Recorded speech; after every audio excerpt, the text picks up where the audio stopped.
Welcome to the Olive Grove Podcast. Let's just jump right in today. We're doing a deep dive into Acts chapter 24. It's all about the Apostle Paul's trial before Felix, the Roman governor. Yeah. We're using some great commentary and analysis we found online to really unpack it. Exactly. And it's such a key moment. You've got early Christianity meeting Roman power head on. Our goal here is to pull out the really important bits for you, the charges against Paul, his defense, what was going on around it, make it clear and hopefully interesting without you needing to wade through loads of text yourself. Okay, so Acts 24, starting at verse 1, it says, 5 days after Paul got to Caesarea, this group shows up. What's the significance there? Well, you've got the high priest Hananiah, some elders, and this lawyer Tertullus. Their quick arrival, just 5 days, shows how seriously they took this. Interestingly, the commentary points out that 5 can sometimes represent grace. It's kind of an ironic twist, right? Paul's just been sort of rescued, and bam, his opponents are right there. A bit of a contrast, yeah. It really makes you think about how opposition can pop up unexpectedly. And Tertullus, the lawyer they brought, verses 2 to 4, he lays it on thick with the flattery for Felix. Your excellency, unbroken peace, reforms. It sounds, well, insincere. Oh, definitely. The analysis points to this being pure strategy. Buttering Felix up, basically. Yeah. Trying to get the governor leaning their way before they even present the case against Paul. It's a classic move, soften the target first. Right. Smooth things over before dropping the accusations, which happens in verses 5 through 7. And the accusations themselves are pretty sweeping. Paul's a pest, an agitator, a ringleader of the sect of the Nazarenes, and he supposedly tried to profane the temple. Yes, sweeping is the word.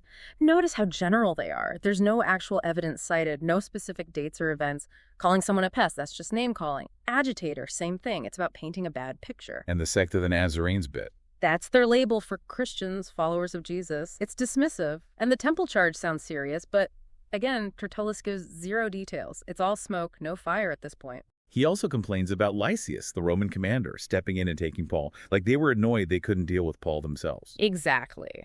That little complaint shows their frustration. They lost control. Maybe they wanted a quicker, less official outcome. It also shows that tension between the Jewish leaders and the Roman authorities. Okay, then verses 8 9. Tertullus basically says, hey, Felix, just ask Paul yourself. You'll see we're right. And the other leaders all nod along. Yeah, it's a pressure tactic. Trying to make it seem like an open and shut case. It's obvious, they're implying. Just convict him quickly. The United Front adds weight, hoping to push Felix. But then Paul gets his turn, verse 10, and his approach is, well, quite different.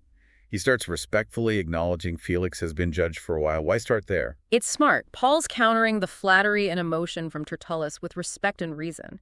By acknowledging Felix's experience, he's appealing to the governor's sense of fairness, setting the stage for a logical defense, not just rhetoric. Then in verses 11 to 13, he gives his timeline.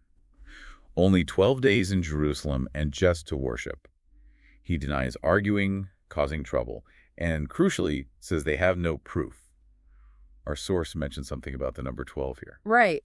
The commentary suggests 12 often relates to divine authority or appointment in the Bible. So the idea is maybe Paul felt his whole situation, being there, being on trial, wasn't random. It was part of God's plan. That would give him confidence. Interesting perspective. Yeah, that he wasn't just caught up in chaos, but there was a purpose behind it. He continues in verse 14, admitting he follows the way, which they call a sect. But crucially, he says it aligns with the Torah and prophets, their scriptures too. This is so important. Paul's not presenting his faith as something alien. He's saying this is the fulfillment of what we both believe.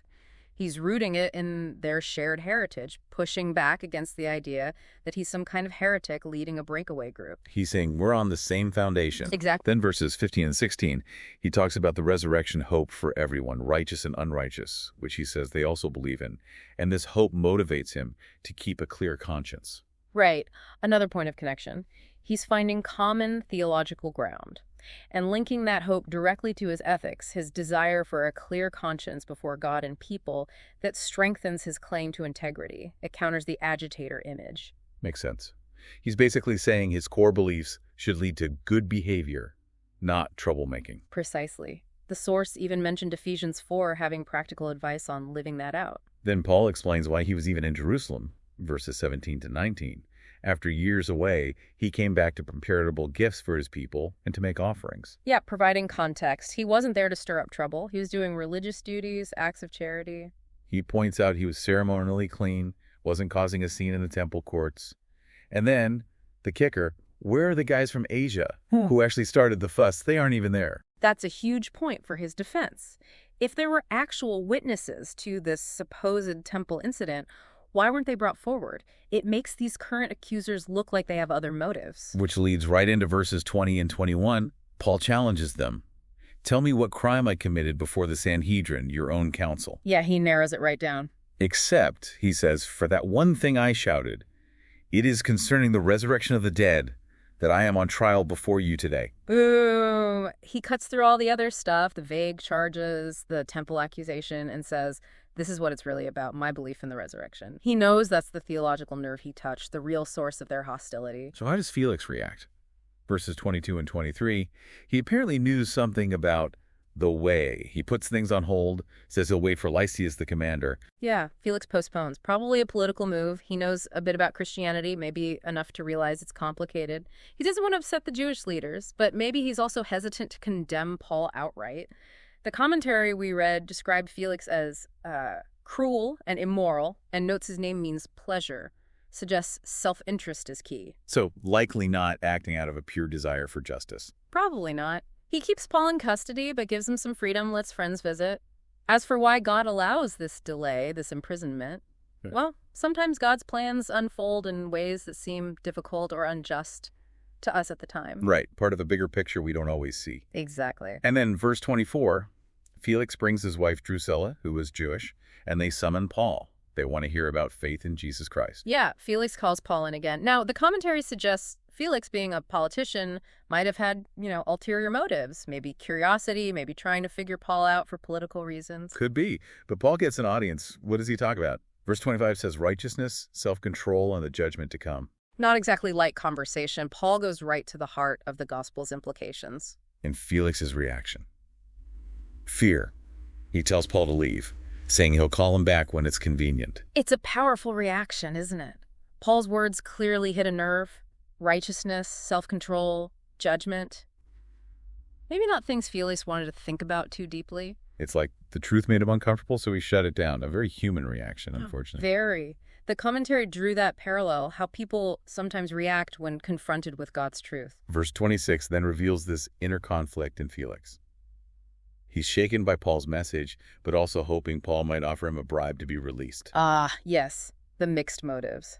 Greed versus conscience, perhaps. So he keeps calling Paul in, hoping for money, but Paul keeps getting chances to talk with him.